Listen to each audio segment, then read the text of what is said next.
রোজা ঈদের মতোই পহেলা বৈশাখও আমাদের একটা সংস্কৃতি। মানে কত বড় অথর্ব মূর্খ জাহেল হলে পরে এই কথা বলতে পারে যে নামাজ রোজা ঈদের মতোই পহেলা বৈশাখ, পাহাড়ি উৎসব, চাকমা উৎসব এগুলো আমাদের একটা সংস্কৃতি। মানে তারে মূর্খ বলবো না কি বলবো? আমার শুক্রবারে দিনই ওয়াজ করা, বয়ান করা, খুতবা দেওয়া, এটা মানে আমাদের মাঝে আমরা মনে করছি এটা এখন একটা প্রথাগত বিষয় হয়ে গেছে। কিন্তু এটা দ্বারা আমাদের মূলত কি মেসেজ, কি শিক্ষা সেটা আমরা ধারণ করি না, বুঝি না।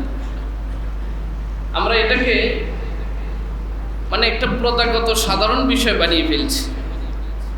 রমজান আসছে, রমজান, ঈদ, কোরবানি এগুলাকে এখন আমরা প্রথাগত উৎসব, প্রথাগত সংস্কৃতি বানিয়ে ফেলছি।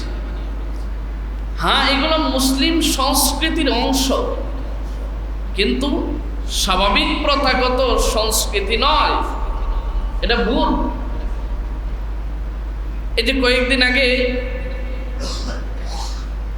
আল্লাহ বললে এক একজন এক এক দায়িত্বে যায়, বিশেষত রাষ্ট্রীয় দায়িত্বে এক একজন যায় যাদের মাথাটা ধর্মীয় জ্ঞান একেবারেই শূন্য, ধর্মীয় জ্ঞান শূন্য, একেবারেই ধর্মীয় জ্ঞান শূন্য। একজন সংস্কৃতি উপদেষ্টা হয়েছে, তিনি কথাটা এসে গেছে, আমার কোনো ইচ্ছা ছিল না, এসে গেছে এই জন্য বলছি। এই লোকটার একটা বক্তব্য শুনলাম, সে বলছে যে নামাজ রোজা ঈদের মতোই পহেলা বৈশাখও আমাদের একটা সংস্কৃতি। মানে কত বড় অথর্ব মূর্খ জাহেল হলে পরে এই কথা বলতে পারে যে নামাজ রোজা ঈদের মতোই পহেলা বৈশাখ, পাহাড়ি উৎসব, চাকমা উৎসব এগুলো আমাদের একটা সংস্কৃতি। মানে তারে মূর্খ বলবো না কি বলবো, আমার বুঝে আসে। নামাজ রোজাকে সে পহেলা বৈশাখের সংস্কৃতির সাথে মিলিয়ে ফেলছে, ঈদকে সে পহেলা বৈশাখের সংস্কৃতির সাথে মিলিয়ে ফেলছে। এটা কেন? এই যে বস্তুবাদী, আমি সব সময় বলি বস্তুবাদী এবং পুঁজিবাদী মাইন্ডসেট, চিন্তাধারা আমাদের সব কিছু ধ্বংস করে দিচ্ছে, আমাদের সব কিছু একেবারে গোড়াতে নষ্ট করে দিচ্ছে। এখন রমজান আসলে পরে কোনো মতে রমজানের 10 দিন গেলে পরে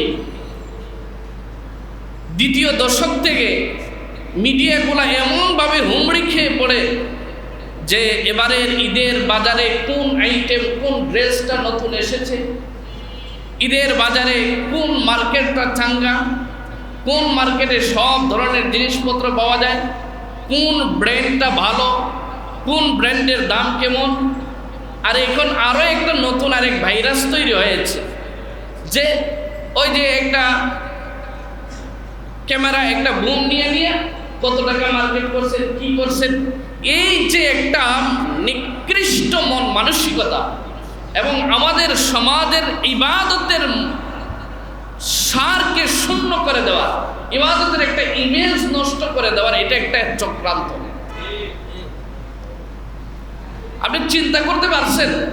মানে এখন রমজানের এই 15 দিন পর থেকে আমাদের মাইন্ডসেটে আসে, হ্যাঁ আমাকে মার্কেট করতে হবে, বাজার করতে হবে, ছেলের জন্য কিনতে হবে, মেয়ের জন্য কিনতে হবে, বউয়ের জন্য কিনতে হবে, অমুকের জন্য তমুকের জন্য করতে হবে। হ্যাঁ, ঈদ একটা আনন্দ, এটা একটা প্রাসঙ্গিক বিষয়। ঈদ একটা আনন্দ, এটাতে আপনি আপনার তৌফিক অনুযায়ী আল্লাহ পাক আপনাকে যা দিচ্ছেন সে অনুযায়ী আপনি অবশ্যই করবেন, তবে এটা মূল নয়, সেটা হচ্ছে নিতান্তই একটা প্রাসঙ্গিক বিষয়। কিন্তু আমরা এখন প্রাসঙ্গিক বিষয়টাকে মূল বানিয়ে ফেলছি। আর রমজানের শেষ দশকে আমাদের জন্য কি অবারিত সুযোগ আছে, রমজানের শেষ দশকে আমাদের জন্য আল্লাহ তাআলার নির্দেশ কি, রাসূলের নির্দেশ কি, ইবাদতের যে আমেজ, সেই ইবাদতের আমেজ আমরা নষ্ট করে ফেলছি। রমজানের শেষ দশকটা এখন আমরা নির্ধারণ করে ফেলেছি কিসের জন্য? মার্কেটের জন্য, মার্কেটিংয়ের জন্য। কিন্তু ইবাদতের যে একটা আমেজ ছিল, ইবাদতের যে আমাদের প্রতি একটা নির্দেশনা ছিল, আমরা এটা বেমালুম এখন ভুলে গেছি। আর আমরা এখন তো আস্তে আস্তে এত উন্নতি, এত প্রগতিশীল হচ্ছি, এত উন্নত, এত প্রগতিশীল হচ্ছি। আমি আগেও বলেছি, এখনো বলি, মন খারাপ করবেন না, রাগ করবেন না। আমরা এত উন্নত, এত প্রগতিশীল হচ্ছি, আমাদের এত অগ্রযাত্রা, যা আমরা এখন আর নিজেরা মার্কেট করতে চাই না। আমাদের মার্কেটগুলোতে এখন আমাদের প্রতিনিধি পাঠায় দেয়, যাও তোমরা যে করো, আমার পক্ষ থেকে প্রতিনিধি পাঠিয়ে দিই। এই প্রতিনিধি এখন সয়লাভ হয়ে গেছে বাজারে। কথা সত্য বললাম না মিথ্যা বললাম? মানে এখন আপনি বাজারে যাইবেন একটু কোনো দরকারে, আপনার ইচ্ছা না হলেও রমজানের দিনে আপনাকে গুনাহ করে আসতে হবে, চোখের গুনাহ করতে হবে। মানে আপনি ইচ্ছা না করলেও আপনাকে চোখের গুনাহ করতেই হয়। এই যে একটা মানে পরিবেশ, রমজানের শেষ দশকে আমাদের করণীয় কি ছিল, আমরা করছি কি? কোত্থেকে কথা আসছে যে আমরা এখন এগুলোকে সব প্রথাগত উৎসব বানিয়ে ফেলছি, যার কারণে আমাদের এই উপদেশটা বলে ফেলতে যে নামাজ, রোজা, ঈদের মতো ওই যে পয়লা বৈশাখ সব সংস্কৃতির সাথে মিলিয়ে ফেলছে। এই প্রথাগত জিনিসের কারণে আমরা এখন মূল বিষয় আমরা ধারণ করতে পারি না। আর আমাদের সামাজিক সংস্কৃতি এখন এমন হয়ে গেছে, চারদিকে বাজারের উৎসব, নতুন জামা এক একজনের কি বড় বড় বাজে। আর আমাদের মতো মৌলভী সাহেবরা যে এখনো কোনো বাজারের কল্পনাই করতে পারে না, মার্কেটের কল্পনাই করে না, তার ফ্যামিলিতে বাচ্চা মনে মনে বেজা যে বাবা আমার কিছু কিনে দিল না, অমুকে কিনছে, তমুকে কিনছে। কি বলেন, সত্য না মিথ্যা?